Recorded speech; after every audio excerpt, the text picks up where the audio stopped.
Hi, friends. Today we're going to read A Chair for My Mother by Vera B. Williams. This is a story about a little girl named Rosa and her family who lost everything in a fire. They got a new apartment. At the new apartment, they had pots and pans and dishes and silverware and some furniture, but they were missing one thing. Do you know what that was? You guessed it, a soft, comfortable chair. In this story, I guess we will learn how they will get a new comfortable chair. While listening to this story, I would like for us to listen for 4 new vocabulary words. The first word is waitress. A waitress is a woman who serves customers at their table in a restaurant. The second word is diner. A diner is a small restaurant with food that doesn't cost a lot. The next word is pile. A pile is a large stack, or lying things one on top of the other. And last but not least is the phrase, take a load off of your feet. You may hear that in the classroom sometimes. You may hear that when you get home after a long day.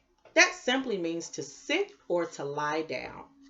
Now, let's listen to A Chair for My Mother.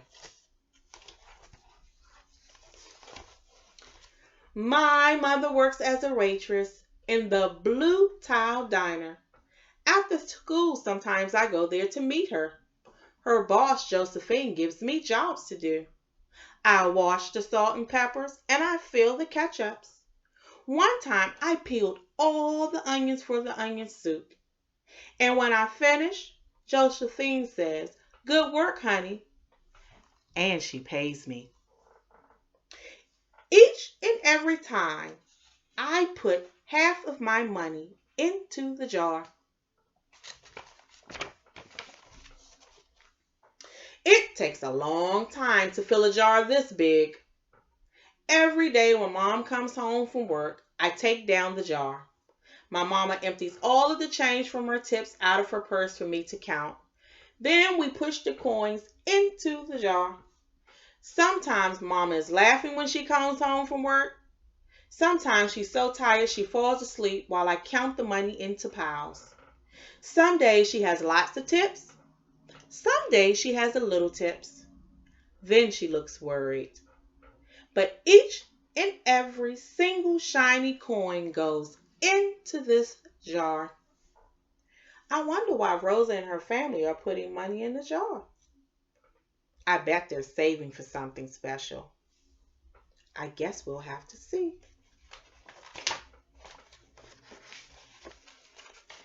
We sit in the kitchen to count the tips. Usually Grandma sits with us. While we count, she likes to hum. Often she has money in her old leather wallet. Whenever she gets a good bargain on tomatoes or bananas or something she buys, she puts by the savings and they go into the jar. When we can't get a single other coin into the jar, we're going to take all the money and go buy a chair. Yes, a chair. A wonderful, beautiful, fat, soft armchair. We will get one covered in velvet with roses all over it. We're going to get the best chair in the whole wide world. Rosa wants a chair, a velvet chair covered with roses. I wonder, did they lose a chair like that in the fire? Maybe that's why that is so special to her. That is because our old chair burned in the fire. There was a big fire at our other house. All our chairs burned. So did our sofa and so did everything else. That wasn't so long ago.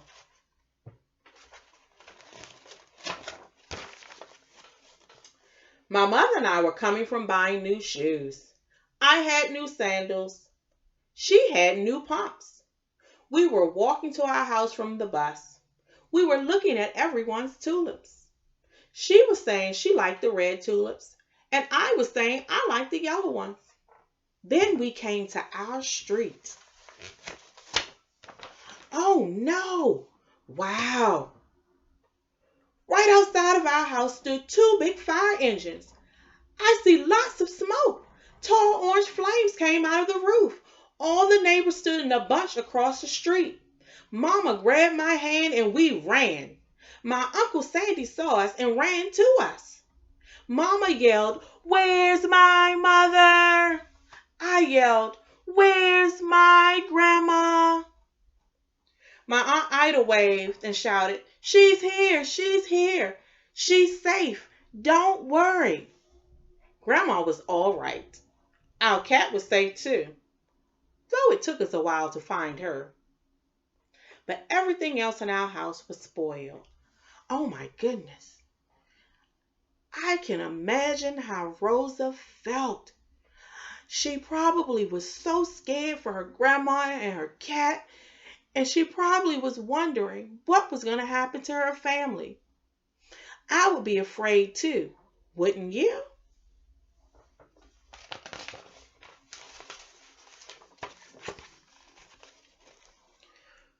What was left of our house was turned into charcoal and ashes.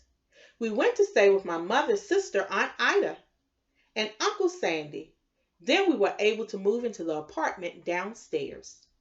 We painted the walls yellow, and the floors were all shiny, but the rooms were very empty.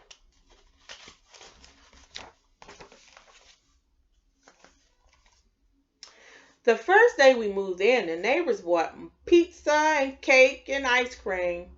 They bought a lot of other things too. The family across the street bought a table and 3 kitchen chairs. The very old man next door gave us a bed from when his children were little. My other grandpa bought us a beautiful rug. My mother's other sister Sally made us red and white curtains. Mama's boss Josephine bought pots and pans, silverware and dishes. My cousin bought me her own stuffed animal. Everyone clapped when my grandma made a speech. "You are all the kindest people," she said. "We thank you very, very much. It's lucky we're young and can start all over." Oh my, look at the jug. The jug is getting really full. That was last year, but we still have no sofa and no chairs. When Mama comes home, her feet hurt. "There's no good place for me to take a load off my feet," she says. When Grandma wants to sit back and hum and cut potatoes, she has to get as comfortable as she can on a hard kitchen chair. So that is how come Mama brought home the biggest jar she could find at the diner, and all the coins started to go into the jar. Now the jar is too heavy for me to lift. Uncle Sandy gave me a quarter, and he had to boost me up so that I could put it in.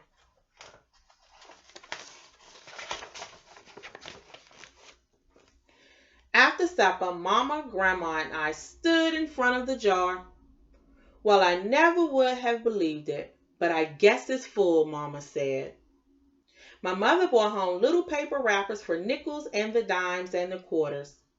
I counted them all out and wrapped them all up. On my Mother's Day off, we took all of the coins to the bank. The bank exchanged them for $10 bills. Then we took the bus downtown to shop for our chair. I know they're excited. I would be. How about you? Oh, wow, look at Grandma. We shopped through 4 furniture stores. We tried out big chairs and small chairs, high chairs and low chairs, soft chairs and harder ones. That sounds like someone I know. I think Grandma has the same person in mind. Grandma says she felt like Goldilocks in the 3 Bears, trying out all the chairs. Yes, me and Grandma were thinking alike. It did sound like Goldilocks, and I bet Grandma enjoyed it. Finally, we found the chair we were dreaming of, and the money in the jar was enough to pay for it. We called Aunt Ida and Uncle Sandy. They came right down in their pickup truck to pick up the chair for us. They knew we couldn't wait for delivery.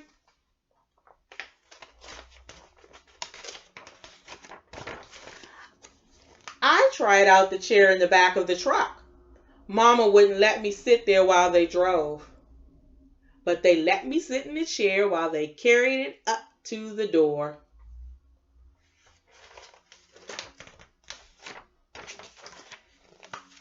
We set the chair right beside the window with the red and white curtains. Grandma and Mama and I all sat in it while Aunt Ida took our picture. Now Grandma sits in it and talks with the people going by it during the day. Mama sits down and watches the news on the TV when she comes home. After supper, I sit with her, and she can reach right up and turn off the light if I fall asleep in her lap. I think Rosa feels very good that she was able to help her family save the money to buy that special chair. How would you feel if you helped your family save to buy something special? The end. I like this story. If you liked it, give it a thumbs up